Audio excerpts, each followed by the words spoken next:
kandila. Sinisindihan kapag undas bilang pag-alala sa mga patay. Pero ang ilan, ginagamit ito sa hanapbuhay. Ang 24 anyos na si Mejade, ginagamit ang usok ng kandila para makalikha ng mga obra.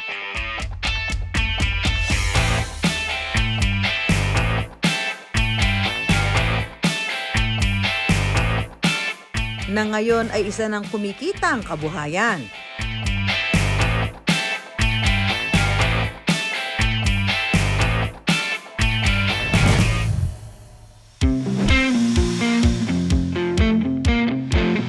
Kakaiba ang trip ng Gen Z artist na si Mejade.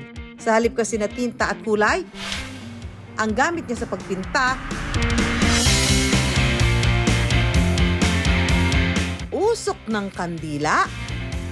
Fumage art ang tawag dito. Pinauusukan ng papel gamit ang kandila para makalikha ng imahe. Napanood ko siya sa artist. Gumagawa lang po siya nun. Walang tutorial. Naghanap ako ng ibang taong gumagawa nun. Baka makapanood ng tutorial kahit konti. Kaso po walang gumagawa ng ganun. Ang ginawa ko lang po talaga is nag-practice lang po sa sarili. Paulit-ulit lang po ng ginagawa hanggang sa makaisip ng techniques kung paano. Hindi raw madali ang pinagdaanan ni Mejade para matutunan ang art style na ito. Inabot pa ako ng mga 1 to 2 years bago gamay ko na po talaga siya. Ang mga umpisa po nun, nasasunog talaga siya. Paso, pawis, init, ayun po, kasama na po yun.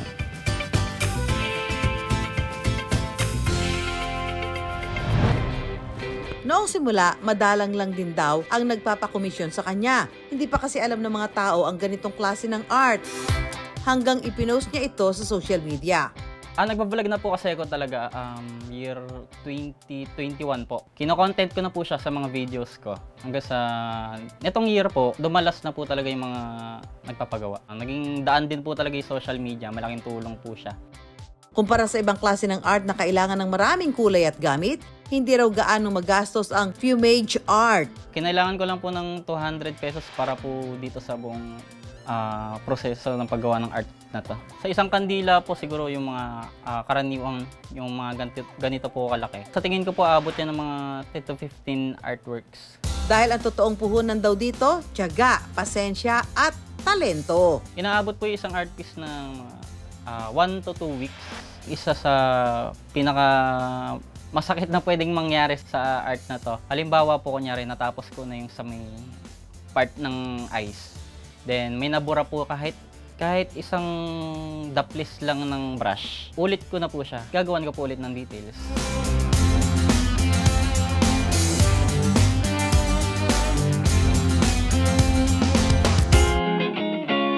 Sa kabila ng hirap ng paggawa ng isang art piece, may mga nagagawa pa rin daw manloko. Ginawa ko na po yung artwork.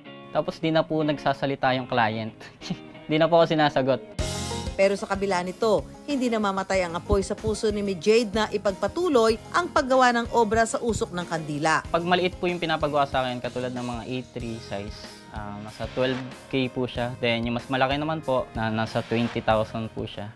Gaano nga ba kahirap gumawa ng fumage art? Siyempre, susubukan ko para sa inyo. So tuturuan ako ni Mejade. Good luck to me. Ang gagawa namin ng fumage art, ang aso kong si Rocky. Sige, try mo muna. Pakita ko lang po muna yung paglagay. Baka ang mangyari dito, masilabang ko itong papel. Kailangan, ingatan po natin na tumagal yung pagdikit ng Oo, apoy. kasi baka masunog. Kailangan lang po natin makuha yung usok. Ang galing. It's my turn! So, kailangan tapat lang? Opo, control lang po sa paglagay. Usok ay tumutulo. Sa may taas po. Saan ba? Ayan, dyan po. Tumutulo. At ayaw masunog masyado. Kailangan po dumikit yung apoy. Mamaya, umaapoy na to. Nagtatawa yarn? Dito po natin gagamitin yung brush. Yung mga part na may dark, katulad po sa may eyes, sa ilong, iiwanan po natin yan. Bilog? Apo, bilog. Oops. Ato parang nananakot naman. Parang asong galan. Kawawa naman si Rocky. Anong mali sa akin? Ba't hindi ko magawa yan? Siguro nasa... Yung pag-stroke po nung stroke, brush. no? Ito mo na stroke mo. Ano kayang kalalabasan ng aking obra? Baka yan po yung natawas nyo na ano. Baka nga, ano? Nila lang. Abangan! Uy, nag-i-improve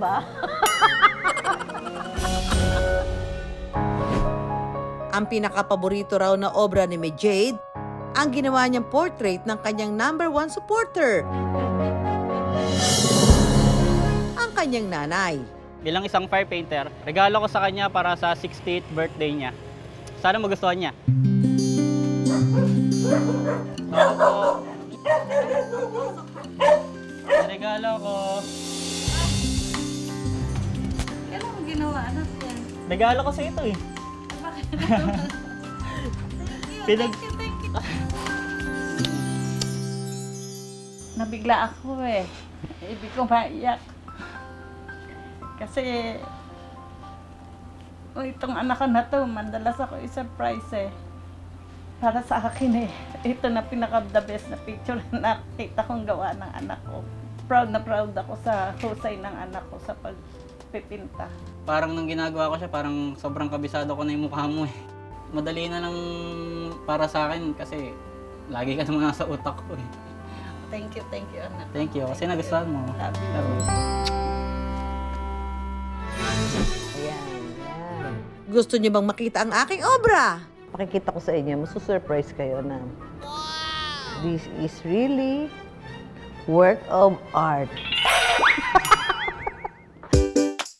Tiyan! Spot na different. Anong sa inyo? Konting-konti lang, di ba? Kumbaga malilito ka. May sorpresa rin si Jade para sa akin. Ang kandila din yan? Opo. Oy, ang galing. Pati yung pagkakapaling ng leeg ko, di ba? Ang galing. Dahil sa hirap ng buhay, napilitang tumigil muna sa pag-aaral si Jade. Nag-aral po ako ng first year architecture noong 2021. Dahil wala nang pambayad ng tuition, nag-stop na po. Ang Pumage Art na ang kinarir niya.